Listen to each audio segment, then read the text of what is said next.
Hello, সবাই কেমন আছেন? তো আজকে আমি শেয়ার করব আমার চীনে আসার পর প্রথম বৌদ্ধ মন্দিরে ঘুরতে যাওয়ার অভিজ্ঞতা। তো আমি যেদিন প্রথম বৌদ্ধ মন্দিরে ঘুরতে যাই, তখন মন্দিরের ভেতরে ঢুকেই মানে যে দৃশ্য দেখতে পাই সেটা হচ্ছে তাদের ৪ টে প্রধান দেবতার মূর্তি। এই যে এনারা ৪ জন, এরা হচ্ছে জল, বৃষ্টি, বায়ু এই সব কিছুর প্রতীক।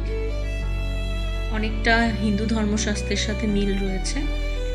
তাদের প্রত্যেকের অস্ত্রশস্ত্র আলাদা এবং এই মাঝখানে রয়েছে হচ্ছে মেন যে আমরা লাফিং বুদ্ধা বলি ওরকম ছোট বুদ্ধা। এবং এই মন্দিরে মানে ঢোকার মুখ থেকে পুরো মন্দির দর্শন করে একটা জিনিসে প্রচণ্ড মিল পেয়েছি, সেটা হচ্ছে সোনালি রং এবং লাল রঙের প্রাধান্য। সব জায়গায় যেন সোনালি রং আর লাল রঙের প্রাধান্য দেওয়া রয়েছে।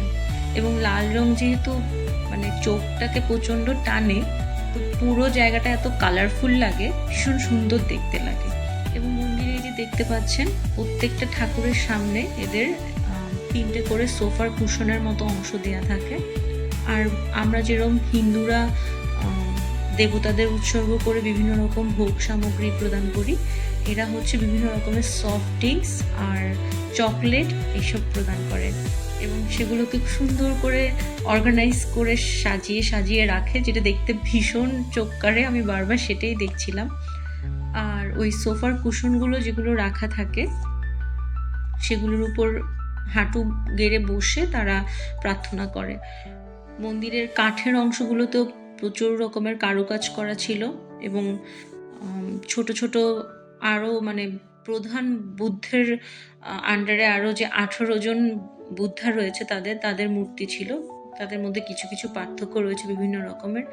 এবং একটা ঘরের ভেতরে বিভিন্ন কোণায় বিভিন্ন রকমের মূর্তি রাখা ছিল এবং এই হচ্ছে সিংহাসনের অংশটা। আর এই তো আমি একটু ক্লোজ করে দেখাচ্ছিলাম যে ঠাকুরদের যে কারুকাজটা সেটা কতটা ডিটেইল এবং মানে প্রত্যেকটা অংশে কত কিছু আলাদা আলাদা করে রয়েছে দেখার মতো।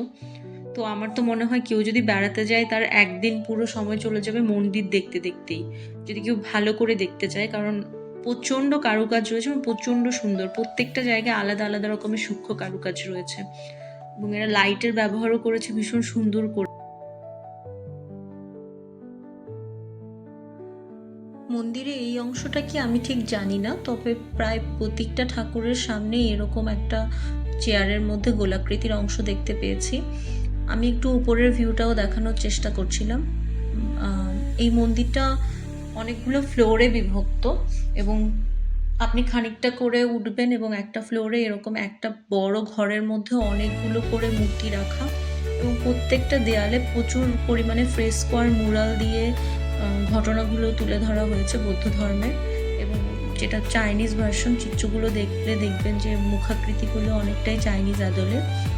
বাইরেটা এই ধরনের মূর্তি রাখা আছে। একটা মূর্তি আমার কাছে খানিকটা, এই যে এই মূর্তিটা আমার কাছে খানিকটা মাতা মেরি আর যিশুর আদলের মনে হয়েছে, তবে অবশ্যই মুখাকৃতিগুলো খেয়াল করলে দেখবেন অনেক আলাদা রকমের। চাইনিজ স্কাল্পচারের ছাপটা এরকমই হয়। আর প্রত্যেকটা মন্দিরের সামনে এরকম একটা অংশ রাখা, আমি এটার কারণটা জানি না। এই আর ঘরগুলো সব এই যে চাইনিজ আদলের ঘর, ভীষণ সুন্দর লেগেছে আমার ওভারঅল পুরো মন্দিরটা ঘুরে। এবং মন্দিরে আরেকটা ব্যবস্থাপনা ছিল, সেটা হচ্ছে যে ফ্রিতে সবাইকে ধূপ ওরা বিতরণ করছিল ভগবান বুদ্ধের উদ্দেশ্যে নিবেদন করার জন্য। তো এই অভিজ্ঞতাটা আমার মন্দির ঘোরার পুরোপুরি আলাদা এবং অন্যরকম অভিজ্ঞতা।